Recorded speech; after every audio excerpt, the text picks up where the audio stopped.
The highest levels of college track and field are basically Olympic level, and I promise you, that is not an exaggeration.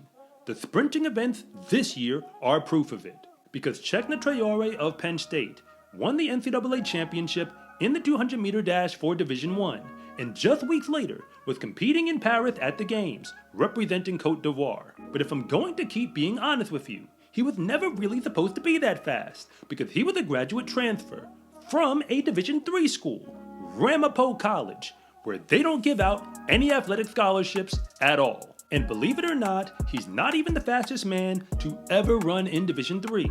That would be Sam Blaskowski of the University of Wisconsin at La Crosse. He does actually represent the USA, though he didn't end up competing at the Games, but he was there at the Olympic trials, competing in the 100-meter dash in the semi-final rounds.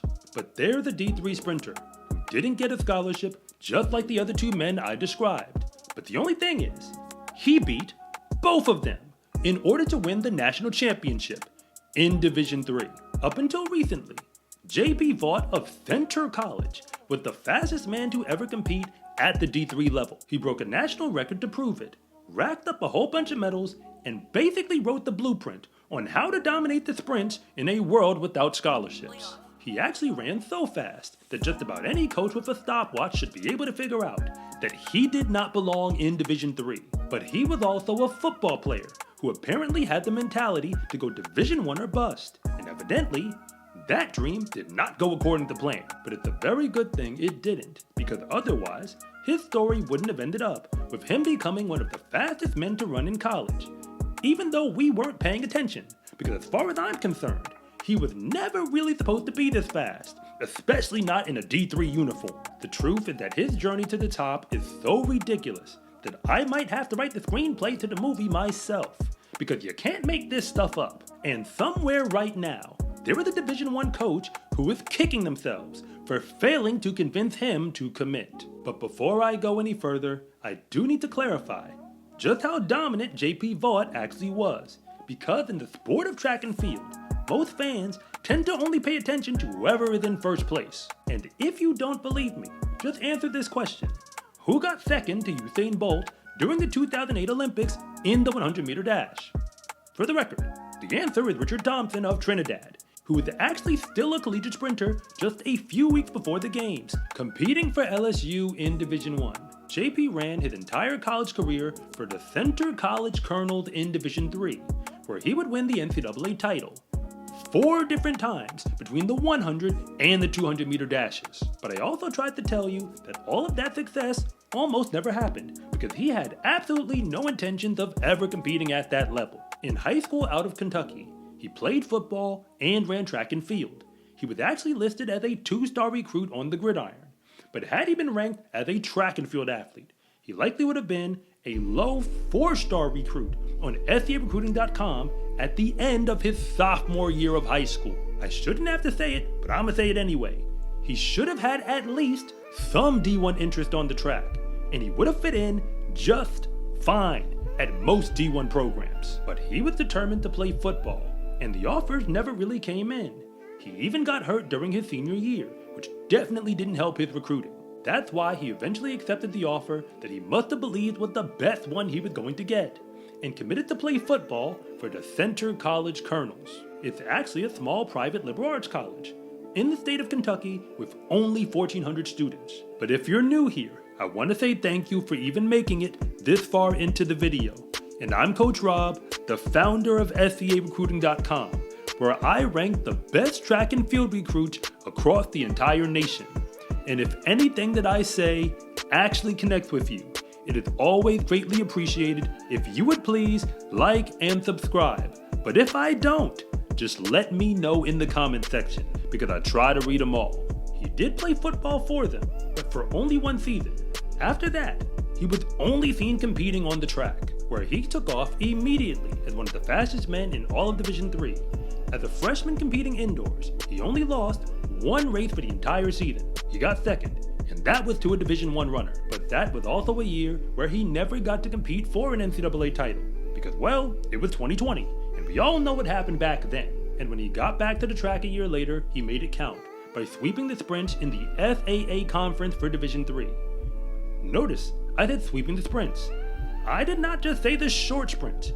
He won the 100, the 200, the 400, and the 4x1 for the conference. That is not normal, so it should come as no surprise that he won the D3 National Championship in 2021 for both the 100-meter dash and the 200-meter dash. Yet in 2022, he entered the indoor NCAA championship meet as one of the favorites in both the 60-meter dash and the 200-meter dash, but unfortunately, he ended up false starting in the 60-meter final. So as a result, he simply came back to win the 200-meter dash, in a race that was never really that close. He ran through the conference outdoors again, just like he did the year before, and then showed up to the NCAAs for 2022. Obviously as the favorite to repeat in the 100 and the 200-meter dashes. But that season in the 100, he only got third, because by that point, Sam Blaskowski was now a thing in Division III. But he then came back to dominate the 200-meter dash, not only winning the gold medal, but setting a brand new national record for Division III, going 20.55 seconds in the event. The truth is that his 2023 season was actually a disappointment, at least by any standard that you would actually hold a reigning national champion to. He ran the 200-meter final at the NCAAs, both indoors and outdoors. He only got a medal outdoors, and that one was a bronze. But you probably already can guess by now the two names that beat him. It was Sam Blaskowski and Cheickna Traore, and they were also the same men who had finished right behind him in that event just a year before. To be real with you, when you break the national record for your division, you are officially raising the bar for your competition.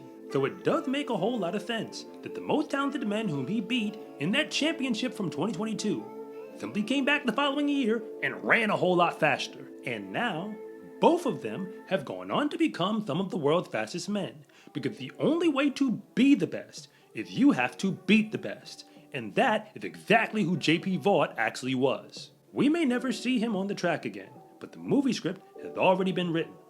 JP Vaught was an athlete who was Division I or bust, and then busted his way all the way down to Division III, where he wasn't even supposed to be on the track to begin with, and then had his freshman season shut down before it ever really began. And he didn't just come back from that.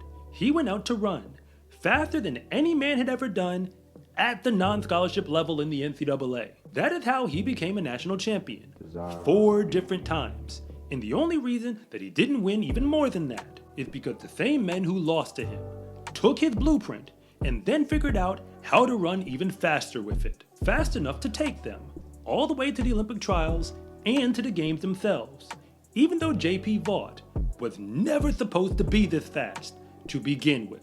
In the sport of track and field, race day is honestly the easy part, because all of the real work gets put in when nobody is watching. When you wear every day is training day gear, you can let the whole world know that your success in competition is not an accident. Order yours at scarecruiting.com/shop or use the link in the description below, and it always comes with free shipping. It's a huge support to me and this channel, so I can continue to make you more content like this. And remember, it is always greatly appreciated if you would please like and subscribe.